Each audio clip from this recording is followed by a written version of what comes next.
Hello, Internet, and welcome to episode 128 of Verbal Graffiti with your host, Brian Glass, aka the B-Man, the People's Degenerate.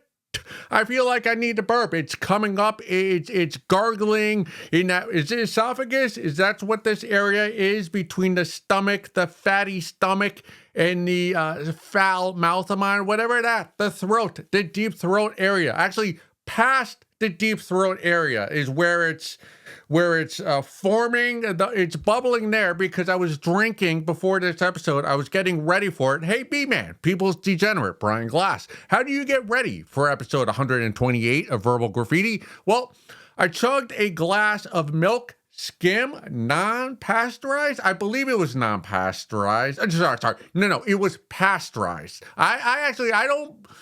I might be mistaken. As you all know, I'm not a milk guy. I just started drinking milk a month ago. So I believe I've never had non-pasteurized milk, which is a big thing on the internet. There are groups, activists that say all milk should be non-pasteurized. I don't know. There are the two most annoying groups on the interweb, the internet, are the people who advocate against pasteurized milk and those who advocate for against circumcision, that everyone should be uncut. I am hardline pro circumcision. I won't even drink with a guy who has an uncircumcised penis. This week, I was doing stand-up at a place called the Hungry Tiger. And of course, I was talking about Mr. Perfect, my wiener, on stage. And somehow I asked the audience, hey, is anyone here uncut, uncircumcised? And a gentleman raised his hand, who I like. He's a fellow comic. And immediately after that, I go, I can never have a PBR with that guy because he is uncircumcised. And there's just something about an uncircumcised penis. Even if I don't have to interact with the penis on a physical level, I'm mistrustful of anyone who has a penis that does not have a mushroom top. But again, this is about the milk, not the penis, which I'm sure further in this episode and other episodes in the future, we will talk about penises and whether they're cut or not. So I was drinking milk, skim. I think the reason, actually, now that I'm thinking about it, I've never had non-pasteurized milk, so maybe that's why I'm eyeing what all those slurs that the conservative right-leaning people use. I'm a cuck, I'm a soy boy, I have a imaginary girlfriend and she has a bowl that finishes her off because I am not able to stay erect and give her amazing, mind-blowing orgasms because the milk I drink is pasteurized, and the liquids, the H2O, which I consume, has fluoride in it. Whoa, B-Man, you're starting off this episode deep into the internet conspiracy theories. Sorry, I'm just a man who drinks pasteurized skim milk and have a glorious circumcised penis without any issues, thanks to 2.5 milligrams of Cialis, which I use for recreational purposes, even though I'm not using my Mr. Perfect recreationally at the moment or in the past or the near past. I have. All right. What do I want to talk about? We just talked a lot right there. Milk, penises. With penises, I was doing laundry while I was listening to the Smiths on repeat with my AirPods. I was thinking about, somehow I was thinking about OnlyFans, and as many of you 44, actually I think I have 44 subscribers now to Verbal Graffiti. Many of you know, because I'm very outspoken about this. I don't subscribe to any babe's OnlyFans, and I'm very proud of the fact that I don't. And up till today, I will admit, I have looked down at those gremlins, those giants who do subscribe to OnlyFans.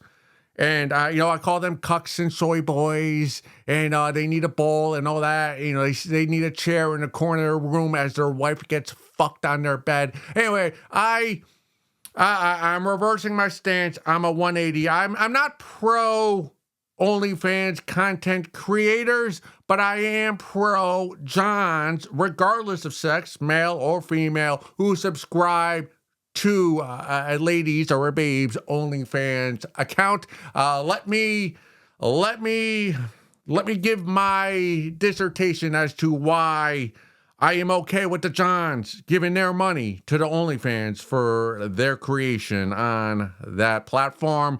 There are a lot of lonely men and ladies and babes. Sorry, babes. We call them babes here at Verbal Graffiti, who are lonely. And maybe they're single. Maybe they haven't gotten laid in a while. Maybe they don't have a girlfriend or a lover. Maybe they do. I think actually most people who subscribe to OnlyFans, over 50% are married. Let's be honest. Let's keep it 100 here at Verbal Graffiti, if that is still a term in vogue, keeping it 100. Many people who are married are in loveless marriages. And when I say loveless, I mean very little P and very little V, maybe once a year if you're lucky on a birthday or a holiday or a drunken stupor lovemaking session. So a lot of people are not getting intimacy. And I just don't mean physically, but I mean emotionally from their partner. And you think of all the outlets, a guy, and let's use this from a guy's perspective because to be man, I am a guy, and that is my perspective. If you're a lady, if you're married, you took the vow till death do us part, and you stand by that. You love your wife, but she ain't giving up the coochie for you. Or maybe she just turned into like Mrs. Potato Head, and she's just a cheese doodle, and she's giving birth to 3-year children who are lovely. You think they're lovely, us the public, we think they're as ugly as you and your spouse. But anyways, you have your children, you love your family, you don't want to leave your kids, your wife is turning in her curmudgeon. She's not attracted to you, and a lot of that is your fault. But we'll fix that in future episodes. But right now, in the predicament you're in, your only outlet is to live a sexless life. Well, if you're watching Verbal Graffiti, that's probably not something you're willing to do for the next 40 or 50 years if you're lucky to live that long with your curmudgeon spouse who's gained 40 pounds and nipples are starting to protrude and point towards the linoleum floor in your bathroom. But anyway, so you're like, all right, sexless marriage, nope. I could go out and get a mistress, a hooker, a side piece, whatever term you want to use. Get some strains. Maybe you're not able. Maybe you have no game. You got no riz. You can't go out and you're not good at attracting women because you yourself. You smoke cigarettes, you wear sweatpants outside, you wear Crocs. The only bar you go to is your local pub, and everyone there looks the same as you. And you're stuck in middle class. You have a 3-bedroom house, but it's really 2.5 because the 3rd bedroom is basically a walk-in closet. But the real estate agent tells you it's 3 bedrooms, and the state, the town, the blueprints say it's 3 bedrooms, but it's really only 2.5. But you have 3 kids, so you put 2 of the kids in that walk-in closet of a bedroom. So you don't really have no game. You have no capability of pulling babes to cheat on your spouse with. And you just getting the hooker, all right, go into the rub and tug. It's just not in your arsenal. It's not. Whatever morals you have left inside of you, like that is a step you're not willing to make, that exchanging hard cash for coochie. You're not willing to do that. So the only outlet is maybe you go to a strip club. But again, how often can you go to a strip club before your curmudgeon of a wife goes, hey, I'm sick of doing laundry and having glitter on our bed sheets, and we haven't been fucking. Right? We're not fucking, and there's glitter on our bed sheets, and I know you're going to the titty bar every Friday, Saturday night by yourself. Stop doing that. The kids got to go to softball practice. You're spending all the money that should be going towards that traveling softball league. You're putting in the G-string of the lady with the C-section scar at Centerfolds or whatever strip club the name of it is. So you're not going that avenue, and really the only avenue you have left is OnlyFans. And really, you think about it, you spend how much is an OnlyFans account? Minimum $10, maybe upwards of $50 a month. And if you're married or even if you're single, right, B-Man, I'm single. Maybe it's been years since you've been intimate with a lady. Maybe you have no friends. I was doing stand-up last night, as I always do, and I was chatting with a couple of the comics. They were asking me, hey, how's your dating life going here in New Haven, Connecticut? I'm like, I went on one date last month, but it's pretty slow right now. It's not fermenting. Nothing's coming of it. And they were like, yeah, nothing's happening with this either. Online dating, no results. No one's, and these are two guys who were, I think, are above average looking. Certainly they have their flaws, which they will admit. And I would point out if they were here to their face, but I'm not going to do that on YouTube and for the internet to discuss. But there are two guys that are certainly better than the B-Man, if that is possible. And I do believe that is possible for these two men. And they're not getting any. They're in their mid-20s. They're in their prime. They're fertile. And there's so many people out there in this world that are longing for some type of intimacy, some type of connection. And it doesn't need to be, again, P inside of the B. They just want someone to talk to. So for a lot of guys, a lot of Johns, an OnlyFans account is it's a glorified pen pal. That's what OnlyFans is for most Johns. If you're paying your $50 a month, right? That's what it is. It's a glorified pen pal. She's the whore shows her coochie. Hopefully, if you're paying $50, she'll show her coochie again stuffed by her real boyfriend.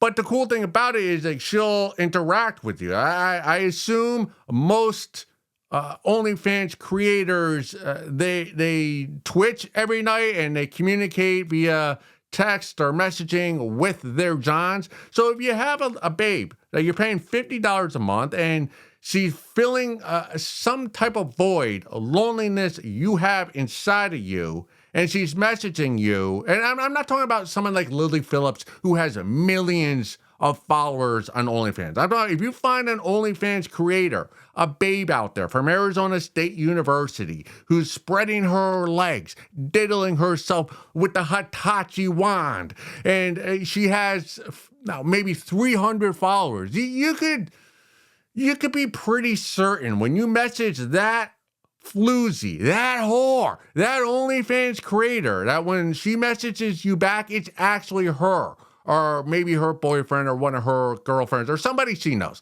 So is that really any worse than those of us who grew up in early internet 1.0, when we were in middle school, and we'd be on the lesbian chat rooms thinking we were talking to lesbians, when in reality it was just another horny seventh grader in a middle school on the other side of the country. That's what OnlyFans is. It's filling the void for the lonely. It's creating a pen pal that gives you I won't even say the imagination. It's because you're seeing, it's a pen pal with a visual behind it. And what is that? What's that saying? The pen is mightier than the sword. Well, if you're getting the pen, the text, and you were also not even getting the sword, but you're getting the coochie or the visual of the coochie, the pen type and the coochie is mightier than the sword. Mightier than the sword. So the loneliness is an epidemic in this country, the United States of America. So no longer will the B-Man give this stink eye, give the eye to any John out there, male or female, who subscribes to an OnlyFans, as long as you're only paying $50 a month. Now, if you get to the point where you're buying an OnlyFans babe a Louis Vuitton handbag, or you're paying for her vacation, or she has an Amazon wish list, and you're going on and you're buying her thousands, tens of thousands of dollars worth of jewelry and expensive lingerie and perfume and all these presents. I'm still gonna, similar to the guys, the Johns out there with uncircumcised penises, I don't want to associate with you person to person in public, and I will talk shit behind your back when you're not around. But if you're just paying this the $50 a few nights a week, you're messaging her as she diddles herself with that big Hitachi wand, or she's getting her hair pulled by her boyfriend or whatever content creator she's making love with. A tip of my penis to you. At least you're being these Johns are being proactive in trying to do something to fill the loneliness that is in that heart that nobody wants to hug. Because there are, as Louis C.K. said, a lot of people are unfuckable. And those unfuckables need an outlet for some intimacy, even if it is, via the web, with the camera and the sound, and not actual physical hugs. OnlyFans. I just feel as though this preamble, just a 15-minute preamble for me to convince myself to buy an OnlyFans account, a monthly subscription, and trying to convince myself morally that it's okay for me to do so. Up until now, all right, May 2025, I have not subscribed to an OnlyFans. I'm so proud that I have not, and I've not budged from that stance, But the more I talk about it, the more I debate it in this wild mind of mine. The B-man's trying to. I can be swayed. I can be swayed if the right creator on OnlyFans is out there. Maybe she'll be able to sway me. As of yet, none of them have the willpower of the B-man. It's a thing of legend. All right, let's continue on with the episode of Verbal Graffiti, episode 128. This comes from the subreddit Truckers. Kid did the honk honk motion at me on the freeway today, and I laid on it for him, and then ended up at the same gas station as his family an hour later. All right? He saw the rig, and his mom said that made his whole year. He loved it. So I waved them over and let him sit on the driver's seat. He asked me if he checked my deaf fluid recently. Do not know what that is. And I asked, do you need to see my logs too? And we laughed. That must be trucker humor. He had to be about 10. He said he wants to be a driver when he is as old as you are. Aw. It was cool interaction, and it made a really bleak ass Monday in Utah a good one, weather aside. Edit. I got a shot glass that says I love Beaver because I'd managed to never come through here until today. The B-man, I am going to give a tip of my penis to this truck driver here who made this post. This truck driver, is there a better American than he? There may not be. He is a truly American, bleeds red, white, blue. He gets by with oil and diesel. I love this. This is wholesome. This is American pie. I'm just happy as a guy who grew up pre-cell phone. I did not have one of these in my childhood. I had to go outside. My parents said, go outside, come home when the streetlights come on. And when we would drive, or we go see my uncle, my aunts, we go on vacation. My parents, I'm the youngest of 5, they'd pack us all up in their Dodge Ram 1984 shit brown van. We'd be in the back seats going to Connecticut, to New Jersey, to visit my uncle on a holiday. Let's say it's Thanksgiving. And we didn't have phones. So every time a truck would drive by, an 18-wheeler, I'd do the honk, honk, honk, honk. That's what I would do. For 2.5 hours, I'd sweat. I'd sweat through my T-shirt, my New York Knicks T-shirt, because I'd just be going like this. And I 2 things I would do in a car on the way to New Jersey. It's an amazing, now that I think about it, that my parents didn't open up the van door and just try to push me outside. How annoying a little B-man must have been when he was 8 years old in the back of a Dodge Ram van. But yeah, I was doing this, trying to get the honk because I had nothing else to do.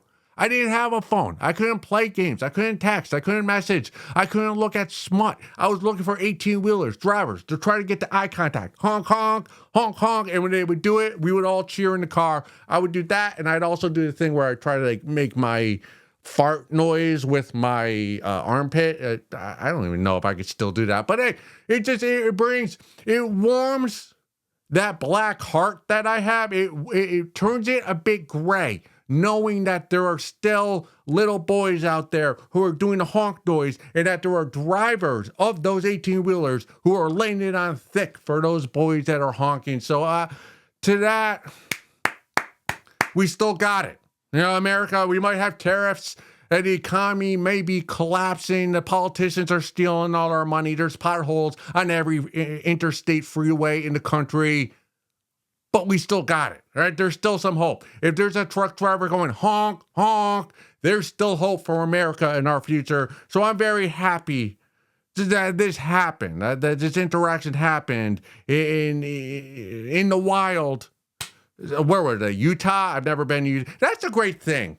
All right, that is a great thing about a truck driver. A truck driver does not need to use GPS, does not need to use Google Maps. A truck driver can tell you how to get from Salt Lake City to Lincoln, Nebraska. In 2/3 of the time, Google Maps will tell you how to get there. And they'll also tell you every stop you need to go to get yourself a lot lizard. So truck drivers have more information than those dweebs in Silicon Valley. That's what I love about the truck driver. And what specifically warmed my heart about this interaction at the truck stop with this truck driver and this 10-year-old who wants to grow up to be a truck driver is the juxtaposition, right? You have the 10-year-old, who you honk at, you see him, you talk with them, you let them. You give him a tour of the truck, and then as soon as you wave goodbye and pat him and give him back to his mom, you go into the gift shop and you get yourself a I Love Beaver shot glass. The juxtaposition between those two make me giggle. And if you don't laugh at that, you either do not have a sense of humor or you were molested as a child. And me, personally, I hope it was the latter.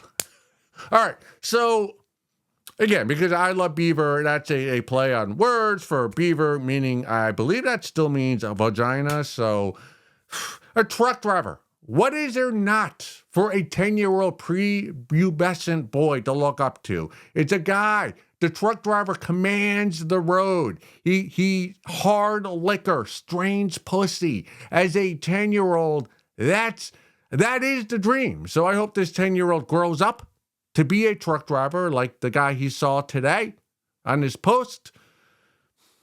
I will say, truck drivers actually, it's a pretty cool job. You're on the road, so you don't have to be with your old lady all the time. You're getting strange at all the truck stops from all the lot lizards, and the pay's pretty good. I'd rather be a truck driver than an Amazon driver that has to sprint from like front door to front door, and the camera's on all the time. And I'd rather do that than be another like manly job, a firefighter where you risk getting a fire. So again, we brought this up in the past. I do not like truck drivers. And I stand firmly with that opinion because I drive a lot at night doing stand-up, and all these drivers, they rubberneck me and they put on their high beams, and I'm not really sure why, because I'm always in the slow lane, going the speed limit, because I respect the law and I would not do well in prison. It's more the latter than the former. But the problem I have with the trucks is they feel as though they own the freeway, and I don't think they do. You may think you own it. You may be paid to be on those roads, but it ain't your road. But again, I'm a 41-year-old.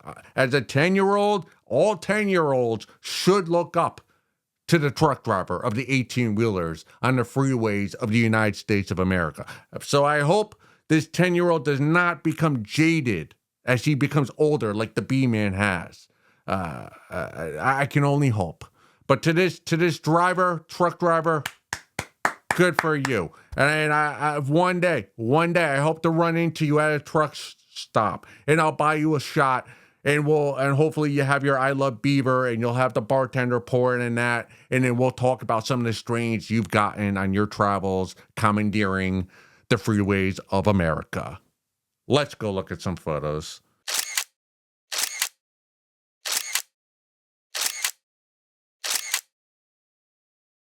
I was having an interaction with a stranger last night that is no longer a stranger to me. I'm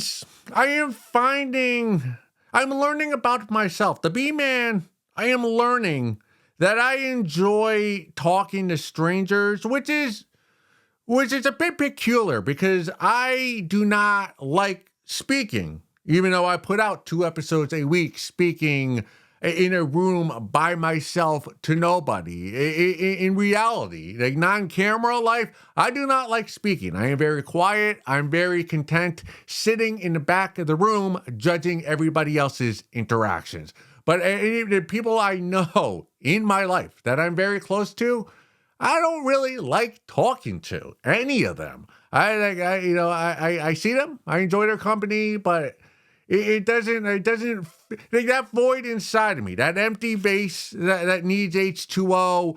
Speaking with people I know my whole life, family, friends, churchgoers, it doesn't do anything for me. But when I talk to I am learning, like, the past year or so, I've learned that when I talk to a stranger and I learn about them and I pepper them with questions because I'm inquisitive about their life and how their mind works and what their viewpoints are on whatever it is we happen to discuss.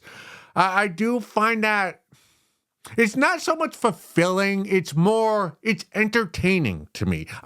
It's entertaining to me learning about a new person and how their mind works. And I had one such interaction last night. I was talking to this babe. She is a lesbian, which is peculiar. I think I've used peculiar too many times this segment. I'll try not to use that term again. Adjective, I believe. But anyways, yeah, it's very odd to me that I am a bug zapper for lesbians. For whatever reason, the last 6 months to a year, I tend to have a lot of conversations with lesbians. And it's very strange to me because of all the groups I discriminate against, the dykes are the ones I discriminate against the most. And it's not even close. It's Aaron Judge last year MVP vote. It's like it's the dykes and then everybody else. And it's not even, I don't hate the dykes. Like, you do you,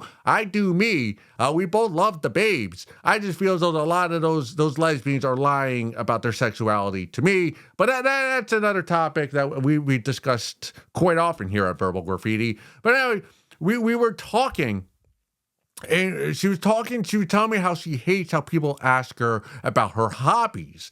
And I was like, yeah, it's such a normie question. And what are your hobbies? What do you like to do for fun? And she goes, oh yeah, I like to, this lesbian dyke that I was talking to last night, that was a stranger that is now a connection, a friend, an acquaintance. I'm not really sure where we are at in our one-time interaction friendship. But anyway, she was telling me, yeah, my favorite thing to do, I'm a sloth. I just like to lay in bed. Like, I love doing nothing. I'm like, exactly. I'm right there with you. The B-Man, my favorite thing to do is doom scroll through my phone. I do so every night before I go to sleep, and I look forward to that moment in my bed at night before I go to sleep.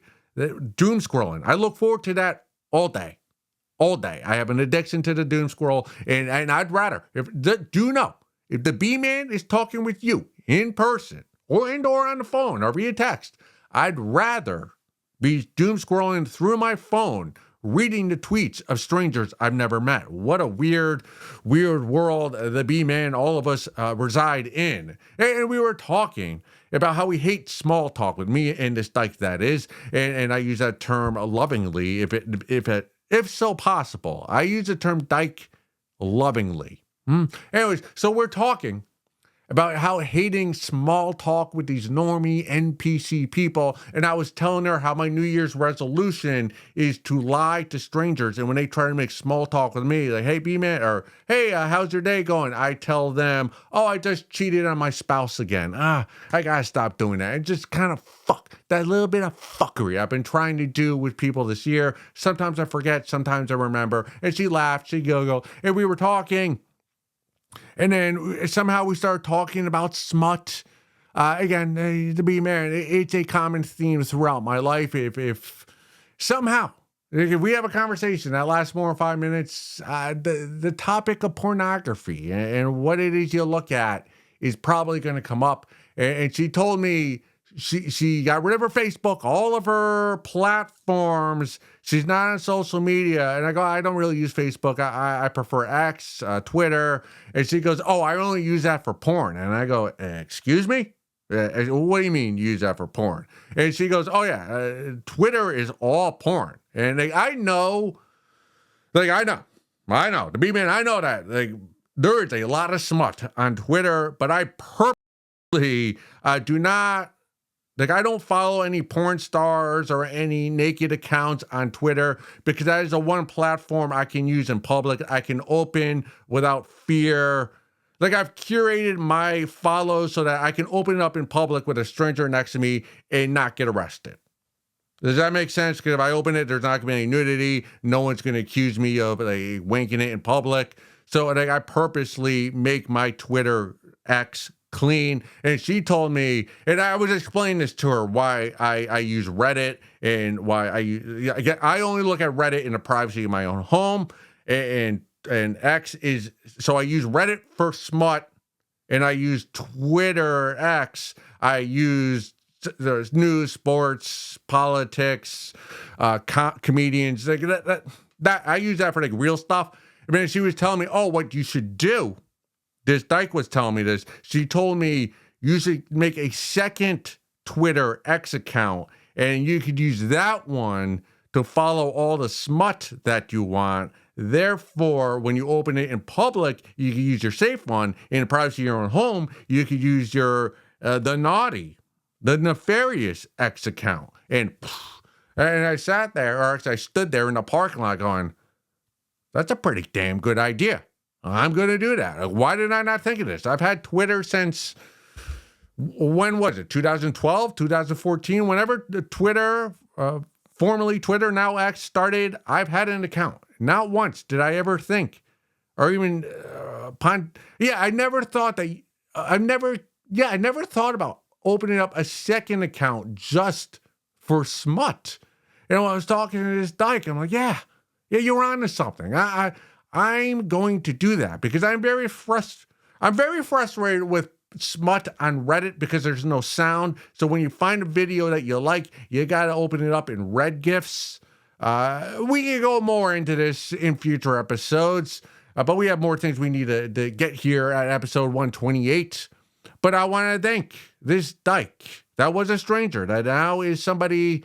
We shared a conversation. I want to thank her personally. B-Man, to you, who's probably, you're not watching this, but I want to thank her for this insight and sharing some of her lives, her thoughts, how she manages controlling and commandeering her social media to get what she wants out of it. So I tip of my penis to the dyke that I spoke to last night. All right, let's keep it moving. This next segment comes from the subreddit Semen Retention. 500 days. Stay locked in. Whoa. You need to lock in for yourself, for your family, and for your legacy. I don't need to tell you this. If jacking off and releasing was an effective strategy, it would have gotten you rich. It would have gotten you laid. It would have manifested your dreams. But guess what? It didn't work. It was all a lie. The doctors lied to you. The internet molested you. And your friends sold you over the devil in puberty. It was all a giant lie to entrap you, to ensnare your soul into the lifeless system that eats it. You were meant for so much more. You were meant for, You were meant for so much more, yet you think mini streaks are enough. They aren't. They never were the answer. True celibacy is the only way. A brahmacharya or death. It's really that simple. Never release unless you manifested the girl of your dreams. Never release unless muses are knocking down your door begging for your seed. Sacrifice it all to the muse, the wisdom of God, the eternal feminine principle, and archetypical essence. You will never be successful if you think a year is enough. This is a lifestyle. It's a philosophy, a way of being. Change now and change forever. Change for the better, transform your life, and create a legacy. Is this guy, this John, like I read this, and I feel as though he's speaking directly to me. I don't think I know who this guy is, but somehow he's tapped into me. And even though, like, I want to run through a wall for this guy, go out there, go through the tunnel, knock down somebody, score a touchdown for this leader, I can't. I want to say sorry, but I'm not. I can't fuck with you. I'm going to fuck with myself. I'm not going to fuck with you. My rebuttal, right, to be man, my rebuttal to this little motivational, don't wank yourself off speech, Mike Tyson. Mike Tyson. Remember him? Former youngest heavyweight champion of the world. It is well documented that Iron Mike used to fuck floozies, groupies in the locker room before he'd go out there and knock out some poor soul in less than 45 seconds and put him on Dream Street. Remember that? Remember Iron Mike? Like before his jizz, right, had dripped all the way down the leg of the floozy he fucked in the locker room, before it had dried on her inner thigh or on her taint, he had already knocked out his opponent, come back to the locker room, and found another floozy, the fuck, who was waiting for him. That. So you're going to tell me about a legacy, how you can't do anything great in life. My rebuttal to you is Iron Mike. And I don't think you have a rebuttal for my buttle. And before you start talking about your legacy, let's talk about what is your legacy? Are you Genghis Khan? No. Are you Alexander the Great? No. You can't even, okay, I got to imagine, you can't even get the clerk with Down syndrome working at Trader Joe's to get her to come to the parking lot with you and give you sloppy top. Okay, so until you get that Down syndrome clerk at Trader Joe's to go on a date with you, right? Before you do that, right? All right, how about you do that? How about you how about you gather up a militia and ransack a capital city here in the United States? Do that before you start talking about your legacy. Because as of this moment, you have no legacy. And to be man, I'm not pointing at you because I don't have any legacy either. All right, maybe the reason why Verbal Graffiti, this project, is an abject failure so far is because I'm letting my semen go. I'm letting my semen go. If there's a beach towel, I'm hawking my dick loogies on it. And I'm not going to stop because I know my legacy, there's going to be no legacy. Right? 5 years after I'm dead, no one's going to remember me. Family, friends, but they're all going to die. And then within 2 generations, I'm just dust in the wind, right? So I'm not going to hold my semen in. And quite frankly, I'm mistrustful of any John out there who holds their semen in for more than 7 days. That is a person that I am leery of.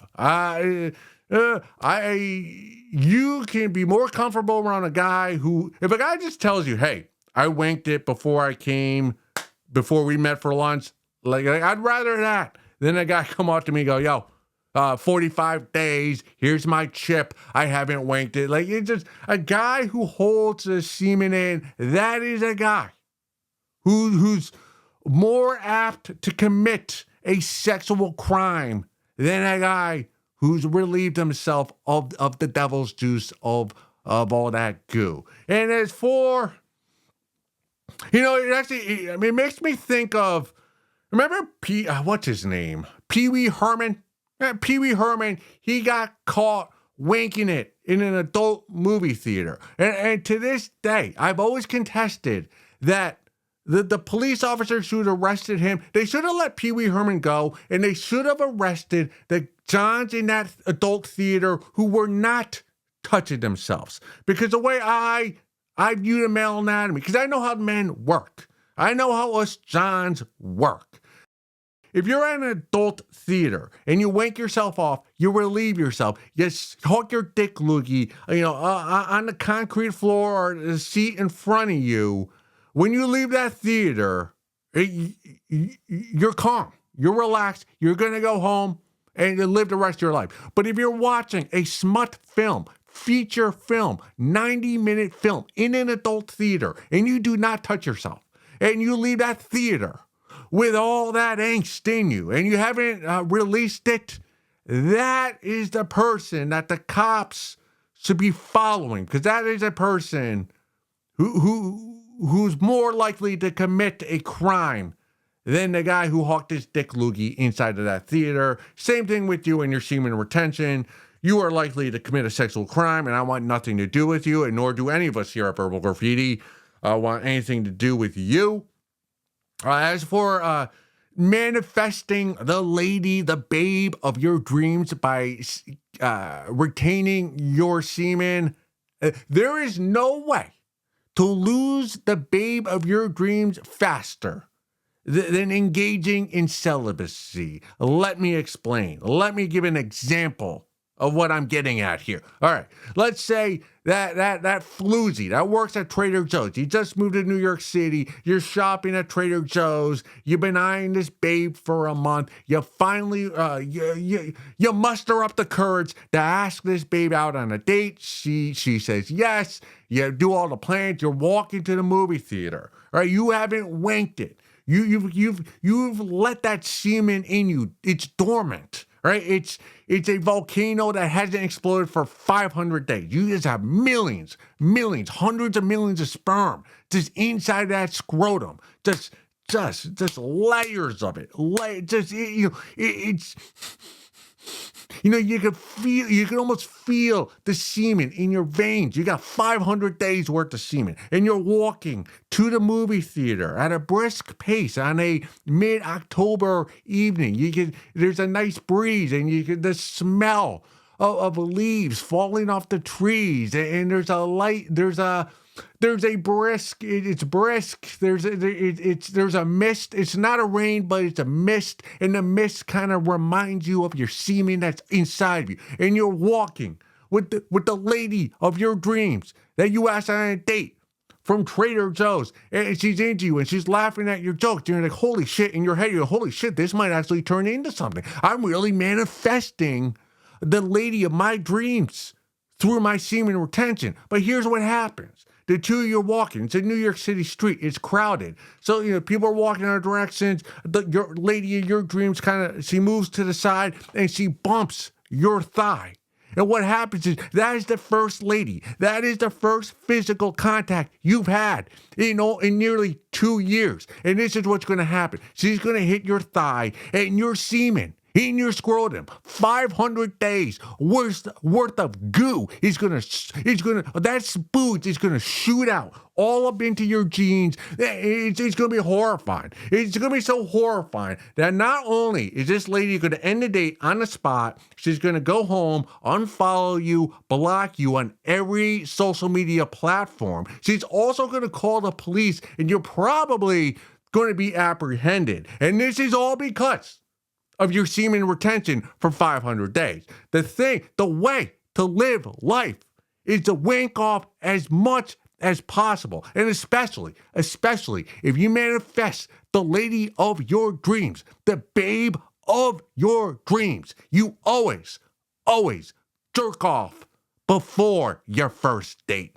Because if you don't, you're going to blow it too early and you're going to ruin any burgeoning relationship that might have come of it. But no, 500 days, fuck you. That is a crazy way to live life. A life is way too short not to be hawking your dick loogies for 500 days. If you are interested, the longest I've gone to be man without between hawking dick loogies is, it was the summer between 8th and 9th grade. I had a serious problem with edging up to 8th grade. I believe I started masturbating in 4th grade. 8th grade, I might have been my peak masturbating period. Anyways, that summer, I had no interactions with any girls. I played wiffle ball every day in my neighborhood. We infested with boys. I don't think I saw a girl that summer. I went an entire year. And then the second day of high school, I saw a high school senior. And when you're a freshman, like senior babes, that's another species. It's magical. And second day of ninth grade, I hawked a dick loogie on a beach towel, and I haven't stopped since. So all of us here at Verbal Graffiti, to you, go suck a fat one. Jerk, hawk your dick loogies. Do it as much as possible while you can do it, because not everybody's got a piece that's functional. So if you got a functional one and you're alive and your blood is pumping, hawk those dick loogies. All right, let's continue reading A Salesman's Wife by John Lawrence, who knows a thing or two about non-semen retention. All right, well, what page are we on? If I was more professional, I would have known beforehand. We are 129. All right, we are on the top of page 129. We will read 2 pages together aloud. Jesus, he thought suddenly. That's why I was so worried about her yesterday and today. She needs me. Oh, God. At that moment, the bank teller returned to the phone. Mr. Burns, I'm sorry, but 3 of those checks have already been cashed. Damn, he said. But the last 3 haven't come in yet. We'll cancel them as soon as they do, don't worry. I'm sorry about those others. If you had notified us sooner. Yeah, thanks, he said quickly, hanging up the phone. He raced outside, climbed in the car, and in a minute he was out the driveway and racing toward the doctor's house. His hands gripped the wheel tightly, and sweat broke out of his forehead as he drove, hoping his wife was all right. Finally, he found Hanson Avenue and drove to the end, where he saw a huge brick mansion rising menacingly before him. After coming to a screeching halt, he jumped out of the car, ran to the door of the house, and began ringing the bell with urgency. Presently, the door opened and Alan was face to face with Mavis Carlsberg. For a moment, he was thrown off guard, for she was dressed in a tight blouse and Levi's that emphasized every sensuous curve of her statuesque body. Her glittering green eyes fell on him somewhat coldly. Yes, she said, can I help you? I want to see my wife. Your wife? She asked, growing somewhat nervous. Yeah, Pamela Burns. She's here, isn't she? Mavis stiffened in alarm as she realized who the rugged man was, but she quickly restored her poise. Yes, she is, but she's in a session at the moment and can't be disturbed. The hell she can't, he snapped, forcing his way through the door. I'm her husband and I want to see her now. As Mavis closed the door behind her, she realized she would have to use all her artful charms to dissuade the young man from his purpose and cool him down. Where is she? He demanded. Mr. Burns, let me talk to you for a moment. There are some things you should understand before I take you to your wife. Yeah? He said mistrustfully. What, for instance? The doctor is dealing with very delicate psychological situations, and any sudden excitement might well traumatize the patient. Your wife has gone on a long way toward self-realization, but if you should suddenly rush in and disturb her, there could be very serious repercussions, and we cannot be responsible for what happens. Go suck a fat one.